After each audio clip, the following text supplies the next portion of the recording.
Dans cette deuxième partie de saison 13, jusque-là, nous nous étions concentrés sur Slice of Life Comedy avec Baka Test, Anime Time 22 et 211, et Onimae, Anime Time 212. Puis des adaptations d'œuvres qui ne sont pas des mangas à la base avec Build Divide, Anime Time 213, et Ryubi Ace Kingdom, Anime Time 214. Mais pour ce mois-ci, même si l'épisode est toujours à la suite des autres parce qu'il faut que je rattrape mon retard, on va se concentrer sur deux œuvres qui rentrent dans le thème du temps qu'on a actuellement. On va parler de ecchi. Et oui, les beaux jours arrivent, il fait chaud, quoi de mieux que de voir des animés avec des persos à poil. La logique me semble tout à fait logique, perso. Ouais, non, j'ai aucune justification sur pourquoi je décide d'en parler spécifiquement ce mois-ci. Mais fallait que j'en parle dans cette saison, donc j'ai bricolé un truc, tu connais. Il n'empêche qu'à croire ce commentaire, je couvrirait trop de ecchi. Alors, on va les dénombrer rapidement, puisqu'en 215 épisodes, j'ai fait la bagatelle de 15 épisodes sur des ecchi. Que les ecchi. On monte à 19 si je rajoute les hentai. Je vois votre air circonspect, vous attendiez à plus. Et bah oui, comme lui qui m'a gentiment laissé ce commentaire sous mon Anime Time 176 sur Merry Nightmare, je reparlais de Kissis et de Nisuki à 6 jours d'intervalle. Et bien oui, comme lui qui m'a laissé ce commentaire sous mon Anime Time 176 sur Merry Nightmare, on pourrait penser qu'il y a bien plus de ecchi que ça dans l'animation japonaise, mais c'est en fait assez peu courant. Beaucoup d'œuvres par contre prennent le parti d'intégrer énormément de composantes de ecchi pour le fanservice, et donc pour retenir plus le spectateur. Des exemples, il y en a des dizaines, mais si je veux vous parler des ecchi actuellement, c'est pour vous en présenter deux, et voir ce qui reste à ce genre, qui s'est fait absorber toute substance, et c'est un énorme titre ce que je viens de dire. Bonsoir et bienvenue pour ce 215e épisode d'Anime Time. Qui dit ecchi dit légende de ce dernier. Et si on a tendance à citer en légende Toraboru et High School DxD Anime Time 41, beaucoup, mais alors beaucoup de très petites œuvres existent dans cette sphère. Et aujourd'hui, j'ai décidé de mettre la lumière sur l'une d'entre elles. Ladies vs Butlers. C'est parti.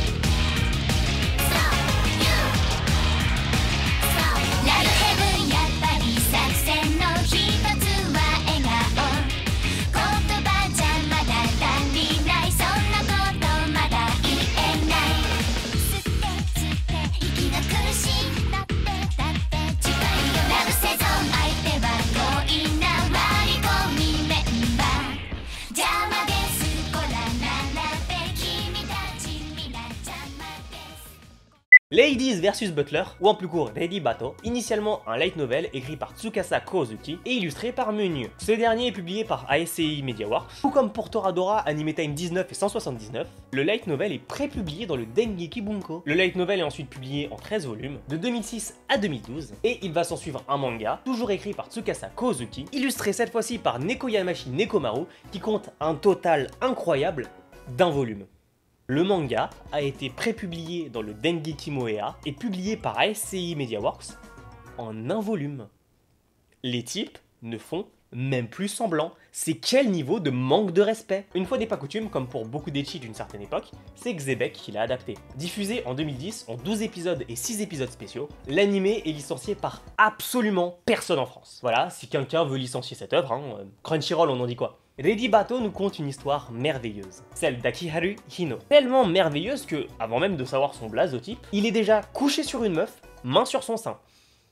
Cet animé commence bien. La meuf sur laquelle il est tombé en fait est le symbole parfait du problème de cet animé. Cette fille pleure à cause de ce qui s'est passé parce qu'Akiharu est un énorme goujat. Mais il semble tout de même quand on la regarde qu'elle ne semble pas appartenir à la même classe sociale que nous. Et c'est bien le point qui va nous intéresser. Parce que quelques instants plus tard, ou devrais-je plutôt dire beaucoup plus tôt, nous retrouvons cette même fille assise à une table dans un cadre très luxueux, avec une servante à qui elle demande des trucs pas possibles. Sans blague, elle parle japonais, j'ai pas compris. Cette fille, je vais vous la présenter dans un instant, mais elle a été rejointe par une fille à sa table, qui aura toute son importance dans l'histoire, Tomomi Saekyo. Il y a plusieurs problèmes avec, et déjà on va commencer par son énorme mauvaise foi. J'ai déjà dit plein de fois, je suis classé top 1 mondial à tous les concours de mauvaise foi. Mais là, je trouve enfin un adversaire digne de ce nom. En quelques minutes de discussion, Tomomi a déjà commencé à enchaîner Selnia Iori Flameheart, à tel point qu'elle sort des gonds dignes d'une lady devant tout le monde. J'ai du mal à comprendre moi son problème avec Tomomi, mais Tomomi est détestable et moi j'adore, perso je veux en voir plus. Fast forward sur les personnages que je vous présenterai pas aujourd'hui. Le deuxième problème avec Tomomi, c'est ce qui suit. Cette dernière, un peu plus tard dans la journée, est convoquée dans le bureau de la directrice, qui a définitivement un grain, pour prendre en charge un nouvel élève transféré, Akiharu Hino. En fait, pour vous expliquer un petit peu plus le fonctionnement de l'académie Hakurei Ryo, c'est un peu un cadre similaire à ce qu'on trouve dans Yuri is My Job, Anime Time 207. Une école tout droit sortie d'un shoujo, sans la partie shoujo. Tout simplement parce que l'école est divisée en deux départements. Le haut département où se trouve Tomomi, Selnia Iori et d'autres qui constituent la haute société, les futures ladies, et l'autre département lui contiendra notamment Akiharu et consorts, les futurs servants. D'où le titre Ladies versus Butlers. Pour revenir à Akiharu, vous voyez ce dont je vous ai parlé au début? Eh bien la scène n'est pas complète. Initialement, Akiharu est arrivé en retard et se rend donc vers le bâtiment des cours et c'est en chemin qu'il croise Selnia Iori qui l'interpelle. Elle demande directement s'il sait où il est, à l'académie Akurei Ryo. Sauf qu'elle le laisse pas en placer une, tout simplement parce qu'il a une tête de délinquant et des vêtements de roturier. D'accord, donc finalement je suis à moitié désolé pour ce qui lui arrivait derrière. Akiharu l'a tout simplement enchaîné. Ah, crochet du droit, t'as une logique de gamine. Crochet du gauche, va chercher un chantier aux forêts avec tes cheveux. Uppercut, j'ai pas ton temps. Il a pas son temps. Vas-y mollo mon ref, t'es pas Cédric Doumbé. Tu l'assumeras encore moins l'écharde. Mais du coup, vous savez à cause de quoi Akiharu s'est retrouvé sur elle. La suite est digne d'un ecchi de toute façon. Selnia Iori est outrée de ce qui lui est arrivé et décide de prendre en chasse Akiharu. Sauf qu'on est dans une école de putain de bourges et surtout dans une école de ladies.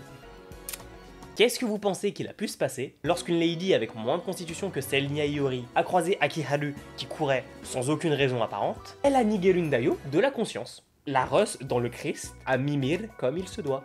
Sauf que c'est arrivé à 4 meufs. En courant, Akiharu a croisé une gamine qui a 19 ans, Mimina Osawa. Mais même si elle a pu parler avec Akiharu, quand Selnia Iori arrivait, bref. Et au bout de sa course, Akiharu s'est caché au niveau du salon qu'on a vu tout au début. Et dans ce salon, il y a un grand nombre de dingueries qui se sont enchaînées. Je résume, il a bousculé Saori Shishikagami, elle s'est renversée du thé dessus, du coup, logique, elle s'est foutue en sous-vêtements, Akiharu a essayé de l'arrêter sauf qu'en plein milieu, Sanae Shishikagami a débarqué avec un plateau rempli, s'est cassé la gueule sur Akiharu, qui s'est retrouvé avec la tête à un endroit pas prévu à cet effet dans ce contexte, et c'est au milieu de Sanae en pleurs parce qu'elle est maladroite, de Saori en sous-vêtements de manière totalement normale, que Selnia Iori l'a retrouvée.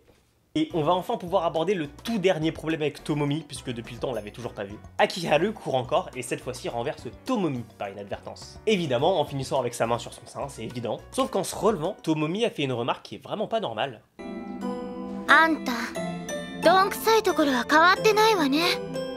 Ok, donc c'est quoi exactement le souci au final? C'est la question que lui pose d'une manière un peu détournée Selnia Iori en demandant à Tomomi comment elle fait pour le pardonner. Surtout vu toutes les dingueries qu'il a fait, on rappelle. Eh bien, la réponse est simple. Tomomi Saekyo, ce n'est pas n'importe qui. Tomomi et Akiharu se connaissent depuis l'enfance. Mais surtout, Tomomi connaît son rêve depuis tout petit. D'ailleurs, Tomomi a changé de nom. À la base, elle s'appelait Tomomi Suzuhashi. Et c'était une personne normale, pas de la haute société. Donc, récapitulons. Akiharu a été transféré dans une école pour demoiselles de la haute société. Il s'est fait remarquer dès le début parce qu'il a malencontreusement fait une Cédric Doumbé à Selnia Iori, qui a provoqué des événements qui ne devaient pas avoir lieu à la base. Et la personne en charge de lui n'est autre que Tomomi, son ami d'enfance qui en plus prend un malin plaisir à torturer psychologiquement les gens. Oh putain, ça promet. Et si vous voulez savoir comment la vie d'Akiharu va évoluer pour le meilleur, mais surtout pour le pire, et je n'ai qu'une seule chose à vous dire, allez regarder Ladies vs Butlers par vous-même. Pour conclure sur Ladies vs Butlers, déjà le titre est pas bon, on devrait mettre un truc plus du style la télé-réalité de la famille Kardashian pour que ce soit à peu près cohérent. Mais pour le reste, Ready Bato est une œuvre qui reste sympathique à regarder. Elle est pas excellente non plus, Par exemple, il manque clairement le développement d'une vraie intrigue, et aussi le développement de certains personnages qui sont juste bonnes à être bonne d'après le précepte de cette œuvre. Également, Akiharu est assez peu supportable dans l'œuvre, justement par le fait qu'il manque cruellement de considération pour les autres, et même si l'œuvre montre qu'il évolue dans le bon sens, et que Tomomi Saekyo devrait clairement se calmer, c'est pas juste ça qui fait que cette œuvre est bien. Il y a deux choses qui rendent cette œuvre appréciable, selon moi, déjà mon bro Kaoru Daichi, mais surtout c'est que je me suis rendu compte en le regardant de ce que les ecchi ont encore pour eux. C'est pas la première fois que je vous parle de la ligne de plus en plus brouillée entre ecchi et hentai. Un exemple probant dans les deux cas,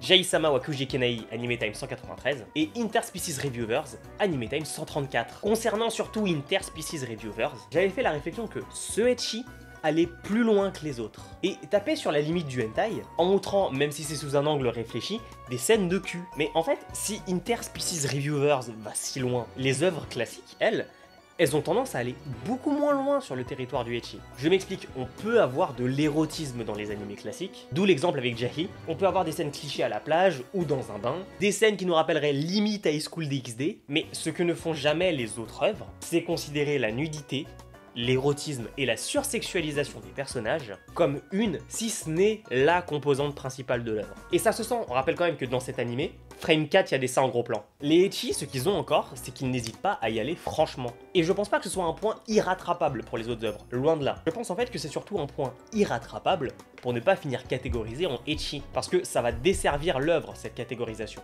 Même si j'avais déjà expliqué dans l'Anime Time 196 sur The Testament of Sister New Devil, même si des ecchi développent des intrigues, non seulement il y en a pas des masses, mais globalement, c'est à peu près tous les mêmes. Donc au pire, il suffirait d'une œuvre mêlant superbement intrigue et ecchi, tout en montrant une histoire différente de celle de DxD et on est bon. On en parle dans le prochain épisode de ça. En attendant, je recommande quand même un peu Ready Bato, à un public averti néanmoins. Il conserve ce charme des anciens ecchi, qui, je trouve, se perd un peu aujourd'hui. Et il est quand même vraiment drôle aussi. Une œuvre sympa à voir pour se vider la tête. Comme globalement en fait pour absolument tous les ecchi. J'espère que ce 215e épisode d'Anime Time vous aura plu. C'était Hunter. On se retrouve très bientôt pour un prochain épisode. Ciao.